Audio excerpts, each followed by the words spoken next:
कौन आपण अंचल गैस मिलवा बंद हो सारे आगामी दिन में गैस मिल ना मिलनी जदि गैस माने एलपीजी संपूर्ण रूपे बंद हो गला ताले कौन हो एसबू जाना पूर्व मु बामा मो चैनल को सब्सक्राइब कर दियंतु आउ ए वीडियो को लाइक कर दियंतु आ हां ए वीडियो को जल्दी जल्दी आपण निज लोक मानन शेयर कर दियंतु काहे ना ए इन्फॉर्मेशन निहाती पहुंचबा दरकार। मार्च 2026 भारत रे कुकिंग गैस रो घोर अभाव देखा देछि। इजराइल एही युद्धर कारणरू गैस रो संकट देखा जाउछि आम भारत रे। मिडिल ईस्ट रे चालुथिबा द्वंद्व हेउछि एहार मुख्य कारण। आ मिडिल ईस्ट कोन आपण देखि नियंतु ए विजुअल उपरे एहा हेउछि समुद्र रु आसुथिबा शिप माध्यम रे एक रास्ता युद्धर कड़ा सुरक्षित किंबा युद्ध पई पेट्रोलियम रो एही रास्ता को यातायात को बंद कर दिया जाई अछि। सेहिति पई सारा भारत रे देखा जाउछि गैस रो संकट।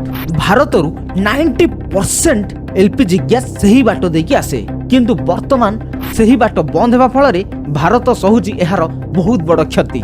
किंतु तथापि आम सरकार घरोई गैस को प्रथम प्राधान्य देई शीघ्र गैस जोगाण पई चेष्टा जारी रखिछन्ती। ग्रामांचल रे प्रायतः 45 दिन परे गैस बुकिंग करि परिबे एवं सहर रे प्रायतः 25 दिन परे गैस बुकिंग करि परिबे। आपनक जागार ना कोन से जागार गैस अछि कि नै कमेंट करंतु। जदि आपनक एरिया रे गैस थिबो आम घर गैस सरि जाछि मु जिबे आपन पाखु आनिया पई।